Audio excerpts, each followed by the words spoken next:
नमस्कार दोस्तों, आप सभी का हार्दिक स्वागत है हमारे चैनल क्रोसेंट एस्ट्रो पर। हम फिर हाजिर हैं आपके सामने एक नए विषय पर चर्चा करने के लिए। जैसे कि आप सब जानते हैं कि आजकल ज़्यादातर लोग विदेश जाने की कामना करते हैं। कई लोग विदेश पढ़ाई करने के लिए जाते हैं, कई लोग कारोबार के लिए जाते हैं और कई लोग घूमने फिरने के लिए भी विदेश जाते हैं। परंतु कई लोग काफ़ी जतन करने के बाद भी विदेश नहीं जा पाते हैं या उनकी विदेश यात्रा में कोई ना कोई बाधा आ ही जाती है। क्या आप जानते हैं कि हम अपनी कुंडली से पता कर सकते हैं कि हमारी विदेश यात्रा में कौन-सी बाधा आ रही है या क्या रुकावट आ रही है? तो आइए आज हम इसी विषय पे चर्चा करते हैं। और इस विषय पे चर्चा करने के लिए हमारे साथ मौजूद हैं डॉक्टर राजवीर शास्त्री जी। स्वागत है शास्त्री जी आपका। धन्यवाद। शास्त्री जी, हम अपनी कुंडली से विदेश योग कैसे पहचानें? यदि जन्म कुंडली में दशमेश और नवमांश दोनों ही चर राशियों में स्थित हों तो जातक विदेश यात्रा करता है। हमारी कुंडली में 12वां घर विदेश यात्रा का सूचक है। यदि 12वें घर में शुभ ग्रह आपके विराजित हैं तो उस जातक की 100% विदेश यात्रा होती है। उसका बाहर के देश में कारोबार सेट हो जाता है। शास्त्री जी, अगर कोई विदेश पढ़ाई के लिए जाना चाहता है, तो वो व्यक्ति क्या उपाय कर सकता है? यदि कोई उच्च शिक्षा ग्रहण करने के लिए परदेश में जाना चाहता है तो उसके लिए विशेष उपाय है। घर की उत्तर पश्चिम तथा वायु कोण में अपना निवास स्थान बनाए। तांबे के लोटे में रोली डालकर प्रातःकाल नित्य सूर्य भगवान को जल दे। चंद्रमा की स्तुति करें क्योंकि चंद्रमा शीतल ग्रह जो कि परदेश में जाने के लिए मुख्य कारक भी है। अंगूठी में लगवाकर धारण करना चाहिए। इससे परदेश में जाने का हमारा योग अति शीघ्र बनता है और बीच में आने वाली बाधाएं हमारी दूर हो जाती है। और बच्चा बाहर के देश में जाकर उच्च शिक्षा भी प्राप्त करता है। इसलिए हमें शिक्षा के लिए यदि बाहर जाना है तो चांदी व मोती को धारण करना चाहिए। यही चंद्रमा के कारक हैं और हमें प्रदेश में उच्च शिक्षा दिलाने में महत्वपूर्ण भूमिका भी निभाते हैं। शास्त्री जी, कौन-सा योग विदेश यात्रा के लिए कारक है? जिस प्रकार से हम योग की बात करते हैं, यदि आपका योग इस प्रकार से बन जाता है, जिस प्रकार से आप जब कुंडली को दिखवाते हो या देखते हैं, तो हमारी कुंडली में छठा भाव, 11वां भाव, 12वां भाव विदेश यात्रा का सूचक है। यदि यहाँ पर चंद्रमा विराजमान है, शुभ ग्रह वहां पर लक्षित हो रहा है, तो हमारा 100% बाहर के देश में जाने का प्लान सफल होता है और हम बाहर के देश की यात्रा करते हैं और वहां पर जाकर कारोबार को भी सिद्ध कर लेते हैं। इसी भांति यदि चंद्रमा व शनि की युति हमारे छठे भाव में विराजित है तो भी जातक बाहर के देश में जाकर अपने व्यापार को फैलाता है, अपनी शिक्षा को प्राप्त करता है। ऐसे जातक को कोई भी बाहर जाने से नहीं रोक सकता। आने वाली बाधाएं भी स्वयं दूर हो जाती हैं क्योंकि वहां पर उसके शनि व चंद्र ग्रह की जो युति है वो अति उत्तम युति है। इस प्रकार की युति जिसकी कुंडली में पाई जाती है वो जातक प्रदेश में जाकर व्यापार करता है, जिसका संबंध समुद्र से भी हो सकता है। अर्थात कोई समुद्री जहाज में किसी वस्तु का लेन देन भारतवर्ष से प्रदेश में करना, बाहर की वस्तुओं को अपने देश में लेकर आना, इस प्रकार का सकारात्मक व्यापार भी वो जातक कर सकता है। ऐसा योग की जानकारी हमें छठे व 12वें भाव से प्राप्त होती है। शास्त्री जी, कौन से ग्रह विदेश यात्रा में रुकावट डाल सकते हैं और उन्हें कैसे ठीक करें? चंद्र यदि अपने घर में विराजित नहीं है, अशुभ स्थान पर बैठा हुआ है, तो उस जातक के जीवन में बाहर के देश में जाने के लिए जो ही वो प्रयास करता है कोई न कोई संकट उसके मार्ग में उत्पन्न हो जाता है। जिस प्रकार से वीजा नहीं लगना,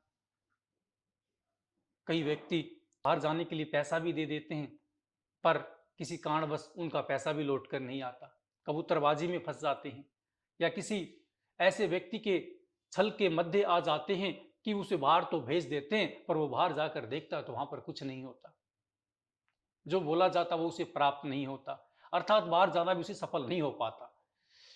अनेकों बार ऐसा होता है कि हम अनेकों प्रयास करने के बाद किसी जातक को बाहर भेज भी दिया, उसे नौकरी भी दिलवा दी, परंतु वहां जाने के पश्चात वहां का भोजन सूट नहीं करता, जलवायु सूट नहीं करती, वहां का पानी हमें सूट नहीं करता, व्यक्ति बीमार हो जाता है, पुनः फिर अपने गृह स्थान पर आ जाता है। ये आवागमन का जो खर्च है, ये अनावश्यक खर्च उसके अपने जीवन में झेलना पड़ता है, अर्थात नुकसान का भागी हो जाता है। यदि चंद्र हमारा अति उत्तम है, सही स्थान पर विराजित है, तो इस प्रकार की बाधा नहीं आती, प्रत्येक बाधा हमारी ठीक हो जाती है। इसी भांति यदि गुरु ग्रह बृहस्पति हमारे शुभ स्थान पर नहीं बैठा है, अपने घर में नहीं है, तो भी जातक के जीवन में परदेश में जाते हुए अनेक प्रकार की विपत्तियां उत्पन्न हो जाती हैं। और गुरु ग्रह खराब होने से कई बार जातक के घर में ही झगड़ा हो जाता है। जिस प्रकार से माता पिता पहले तो राजी थे, परंतु जब जाने का समय आया तो धन देने से मना कर देते हैं। किसी रिश्तेदार से आपने पहले हाँ भरवाई और जब जाने का समय आया तो वो पैसा देने से मना कर जाता है, आपका कार्य बीच में लटक जाता है। इस प्रकार की विपत्तियां हमें झेलनी पड़ती हैं। इस भांति समय अनुसार हमें अपने ग्रहों का उपाय करवाना चाहिए या स्वयं कर लेना चाहिए। इससे हमारे जीवन में बाहर जाकर कार्य करने में किसी प्रकार की बाधा नहीं आएगी। यदि गुरु ग्रह आपका ठीक नहीं, अपने स्थान पर नहीं है, शुभ फल देता है, तो अनेकों प्रयास करने के बाद भी आप बाहर नहीं जा सकते। बृहस्पति ग्रह इस प्रकार का प्रभाव डालता है, कई बार जातक को एयरपोर्ट से भी वापस घर भेज देता है, उसके हाथ निराशा लगती है। इसलिए गुरु ग्रह को ठीक करने के लिए बृहस्पतिवार के दिन पीली वस्तुओं का दान करना चाहिए, वीरवार के हमें व्रत रखने चाहिए और ग्रह का ही अनुष्ठान करना चाहिए। इससे हमें बाहर के देश में जाने का मार्ग भी मिलता है और आने वाले संकट हमारे जीवन से दूर हो जाते हैं और वह जातक बाहर के देश में जाकर सफल हो जाता है और लंबे समय तक वहां से एनओसी प्राप्त कर अपना स्थायी निवास भी बाहर के देश में बना लेता है। ये गुरु की ही कृपा होती है। शास्त्री जी, अगर किसी व्यक्ति की विदेश यात्रा में बार-बार रुकावट आ रही है, तो वो व्यक्ति क्या उपाय कर सकता है? यदि कोई व्यक्ति बाहर के देश में जाने के लिए प्रयास करता है और वो बेचारा अपने मन तन मन लगन से प्रयास कर रहा है, फिर भी उसके संघर्ष में कोई न कोई बाधा उत्पन्न हो जाती है, कोई न कोई अड़चन उत्पन्न हो जाती है, किसी न किसी का कोई प्रमाण पत्र में कमी आ जाती है और उसका बाहर गमन का जो उद्देश्य है, जो कार्य है, वो रुकावटशील हो जाता है। जिसके साथ ऐसा बार बार होता है, उन्हें उड़ते हुए हनुमान जी की उपासना करनी चाहिए, पूजा करनी चाहिए, लाल वस्त्र दान करना चाहिए, चमेली का तेल दान करना चाहिए, गेरुए रंग का प्रसाद मंदिर में वितरण करना चाहिए, नारियल भगवान हनुमान जी के चरणों में समर्पित करना चाहिए, लाल रंग का वस्त्र आपको दान करना चाहिए तथा हनुमान चालीसा व सुंदर कांड का पाठ करना चाहिए। इससे आपके बाहर देश में जाने में जो रुकावट आती है, वो सभी रुकावटें आपकी दूर हो जाएंगी और प्रदेश में जाकर आप अपने कार्य क्षेत्र में काफी उन्नति प्राप्त कर सकते हैं। इसी भांति राहु के बीज मंत्र का जप आप सायंकाल करें, इससे भी आप बाहर के देश में जा सकते हैं, आपके मार्ग में किसी प्रकार की व्याधि नहीं आएगी। शास्त्री जी, अगर किसी व्यक्ति की कुंडली में विदेश जाने का योग ना हो, वो अपनी कुंडली में विदेश जाने का योग कैसे बना सकता है? क्या उपाय कर सकता है? बताया जाता है कि कई बार संभव को भी असंभव कर दिया जाता है और असंभव को भी संभव कर दिया जाता है। प्रकृति के नियम को बदलने की जो शक्ति, जो वशीकरण, जो पावर, जो ऊर्जा भगवान शंकर महादेव के पास है, वो अन्य किसी देव के पास नहीं है।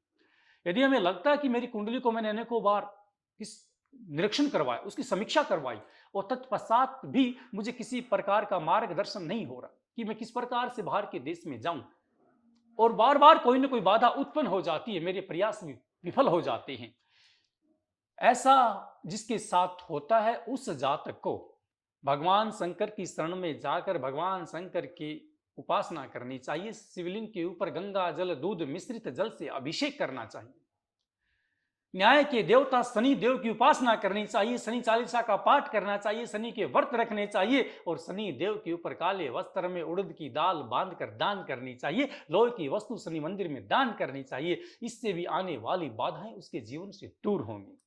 जैसे कुछ राशियां ऐसी हैं जिन्हें हम जल राशि कहते हैं। जल से अभिप्राय हमारा शीतलता के साथ में है और चंद्र ग्रह भी प्रदेश में गमन करवाने के लिए अति उत्तम महत्वपूर्ण भूमिका हमारे जीवन में निभाता है, अर्थात दिखाता है। जिसका चंद्र सम्यक है, समीचीन है और सही स्थान पर विराजित है, उस व्यक्ति के जीवन में कोई भी बाधा नहीं आती, अर्थात वो थोड़े से प्रयास से भी बाहर के देश में चला जाता है।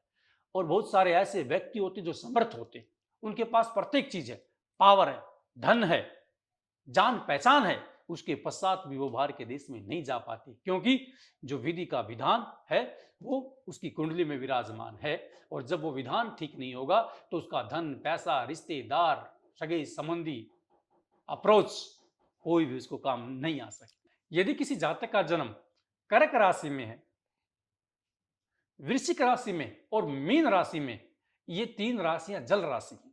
जल से अभिप्राय हमारा शीतलता से है। इन राशियों के जो जातक हैं उनका बाहर के देश में गमन होना ज्यादा संभावित होता है, अर्थात सरलता से वो बाहर के देश में जा सकते हैं। जैसे यदि आपके 9वें व 12वें भाव में ये तीन जल राशियां विराजित हों, उस व्यक्ति को प्रदेश में जाने से कोई नहीं रोक सकता है। तांबे की धातु का दान करना चाहिए, सूर्य को जल देना चाहिए, चंद्रमा को प्रसन्नचित्त करने के लिए हमें शीतल वस्तुओं का दान करना चाहिए। गर्मी की ऋतु में गौ माता या सांड को पानी पिलाना चाहिए। इससे आपके जीवन में अति शीघ्र विदेश में जाने का योग बनेगा और भगवान शंकर आशीर्वाद देकर विधि के विधान को भी परिवर्तन कर कर आपको बाहर के देश में विराजित करते हुए आपको सम्मान के साथ में आपके धन में वृद्धि करेंगे और आपके जीवन को उच्च मार्ग का लक्ष्य देंगे। इसलिए भगवान शंकर व शनि की स्तुति अवश्य करें जिसकी कुंडली में विदेश जाने का योग नहीं बनता, क्योंकि दिन को रात और रात को दिन की जो परिवर्तन की शक्ति वो कालों के काल महादेव के अंतर्गत है। शास्त्री जी, आज आपने हमें और हमारे दर्शकों को ढेर सारी जानकारी दी। इसके लिए आपका बहुत-बहुत शुक्रिया। अभिवादन करते हैं आपका। आज हमने विदेश यात्रा के बारे में चर्चा की। उम्मीद है हमारे दर्शकों को आज का हमारा कार्यक्रम बेहद पसंद आया होगा और उनको ढेर सारी जानकारी मिली होगी। ऐसे ही और जानकारी के लिए आप बने रहिए हमारे साथ क्रोसेंट एस्ट्रो पर। आज का कार्यक्रम आपको कैसा लगा हमें कमेंट बॉक्स में ज़रूर बताएं। धन्यवाद।